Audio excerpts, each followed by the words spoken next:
Gra- gracias, presidente y colegas. Me- me- está- Adelante, senador Filisola. Simplemente seguimos, ahora vamos a pedir la actualización de la lista de oradores. ya, gracias, presidente. Em, resulta, resulta bastante ilustrativo este debate que hasta este momento no se le nombró al consumidor. En qué benefician estas ventajas que se le está dando a una industria, a un sector económico, que me parece la parte más relevante es la que un propinante refirió al final, que se está construyendo la alcoholera más grande? Ciertamente esa va a tener va a tener beneficio, porque después vamos a tratar la ley donde se le exceptúa de impuestos a la empresa, a la industria, pero no a los productores, que tampoco tienen créditos. Pero a ver, no deberíamos empezar hablando del consumidor. ¿Esto qué va a significar para el consumidor? Que vamos a tener combustibles más baratos, por ejemplo, que los motores de nuestros vehículos, de los vehículos del consumidor van a funcionar mejor, que no van a tener problemas de mala calidad de combustible que normalmente arruinan los motores. Creo que cuando se habla de estas serias restricciones al libre mercado, creo que tenemos que empezar hablando del consumidor, porque el consumidor finalmente el objetivo de la oferta y la demanda es justamente que el consumidor reciba algún beneficio.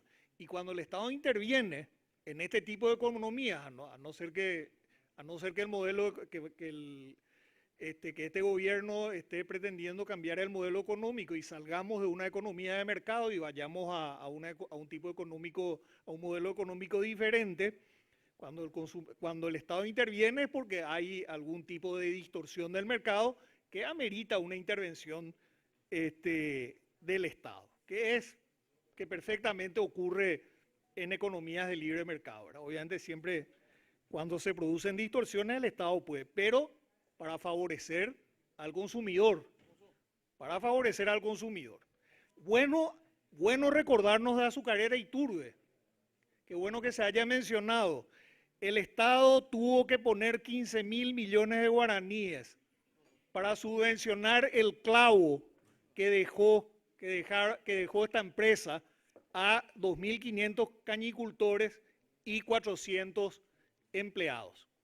El Estado, como de costumbre, el Estado pagó los platos rotos, como de costumbre en este país, y por lo que veo nadie más, porque los dueños de esa empresa han de seguir teniendo sus recursos, han de seguir viviendo bien, pero el que paga el IVA, el que no llega a fin de mes, ese de sus impuestos tuvo que subsidiarle a empresarios incapaces, ineptos. Me gustaría saber de dónde, los números, ¿verdad? Porque 20.000 personas, me gustaría saber de dónde sale esa cifra, porque no sé si una cifra del INE, en fin, me gustaría que alguien en algún momento se refiera a eso. Pero vamos a la soberanía energética. Me parece un buen argumento, pero ¿y la soberanía alimenticia? Estamos hablando de recursos naturales, de cultivos, que ciertamente pueden ser utilizados para biocombustibles, pero también son alimentos. Y nos decía el colega Busarqui, alertaba del famoso tema de las semillas,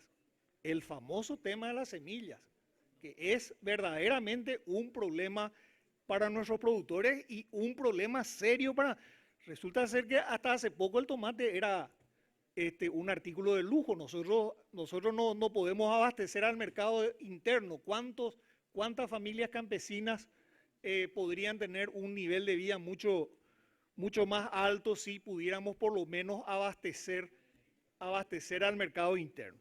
Pero no hay una política de apoyo para ese sector de la economía, entonces perdemos los consumidores y también pierden los productores. Yo personalmente no creo que ni el intervencionismo, ni las exenciones tributarias que vamos a tratar en la siguiente ley sean las condiciones que busca el capital, por lo menos el capital serio. Este capital que timbea, que después el Estado le termina subsidiando porque tienen amigotes en el gobierno. Ese capital puede ser que venga por esto. Pero el capital serio lo que busca es seguridad jurídica. Seguridad jurídica. ¿Y de qué seguridad jurídica podemos hablar cuando el propio Congreso, cuando esta Cámara de Senadores, por citar un caso, pero podemos hablar de lo que ocurre todos los días en tribunales? En tribunales podríamos hablar que a mí me gusta mucho una parte del Nuevo Testamento cuando Cristo entra en el templo y le echa a los mercaderes del templo. Y alguien debería hacer eso algún día en nuestros tribunales porque ahí se mercadea de todo, menos justicia. Menos justicia, que alguien como Cristo vaya y saque a los mercaderes del templo alguna vez en el Poder Judicial, que no va a ser seguramente el jurado de enjuiciamiento de magistrados porque son parte de ese mercado. Seguridad jurídica es el problema y bueno, acá dimos un ejemplo de seguridad jurídica echándole a una de las senadoras más votadas del periodo. Y ahora parece ser que ni siquiera la Corte resolvió todavía, pero ya algunos ya dicen que no van a respetar lo que va a resolver la Corte. Ni sabemos lo que va a resolver la Corte, pero algunos ya dicen que no van a respetar. Entonces, no son estas medidas las que van a hacer ni siquiera que venga el capital extranjero, que nuestros compatriotas inviertan. A no ser de que esa mega empresa que se está construyendo tenga algo que ver con estas dos leyes. Que esa empresa que se está construyendo, que va a ser la más grande, según nos dijeron, tenga ciertas conexiones y, como ha ocurrido en el pasado, estas dos leyes sean leyes a medida. No me gusta tampoco que hagamos leyes tan intervencionistas para beneficiar a un sector de la economía. Fíjense que acá nos dicen que las productoras, o sea, supongo que los emblemas, los emblemas, ¿qué deberán adquirir? ¿Cuándo deberán adquirir? ¿Y en qué orden? ¿Quién hizo esta ley? Stalin. Stalin hizo esta ley. Así hicieron la industrialización de la Unión Soviética en la época de Stalin.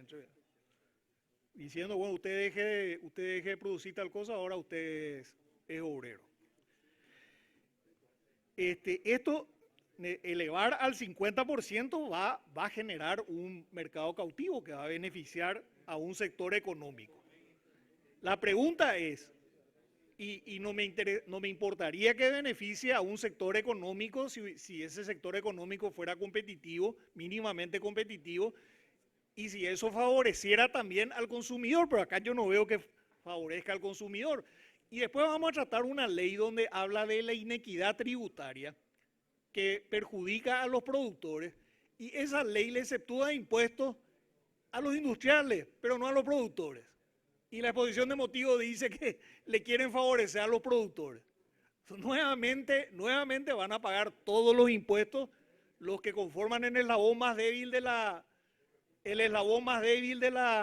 cadena y los industriales van a estar exceptuados. Vuelvo a poner énfasis. ¿Cómo impacta esto en nuestra soberanía alimentaria. ¿Cómo impacta esto? ¿Hay un estudio que se haya hecho? Pregunto, ¿hay un estudio? Se habla de maíz, por ejemplo. Maíz es importante para nuestra alimentación. Vamos a usar el maíz para producir biocombustibles. Y va a generar un poder de mercado verdaderamente desproporcionado. Por cierto, hay un error, seguramente van a aprobar esto. Cuando aprueben el artículo 2, inciso 11, corrijan. Dice que de los organismos y entidades del Estado deberán, por medio de la Dirección de Contrataciones, adquirir. La Dirección Nacional de Contrataciones no adquiere nada. La Dirección Nacional de Contrataciones es un ente de control. Tengo sinceramente más dudas, me produce muchísimas dudas este proyecto. En estas condiciones yo no puedo acompañar ni este ni el que se viene. Así que si se va a tratar hoy, por lo menos yo este proyecto así no voto, Presidenta y colegas, y muchas gracias por la atención.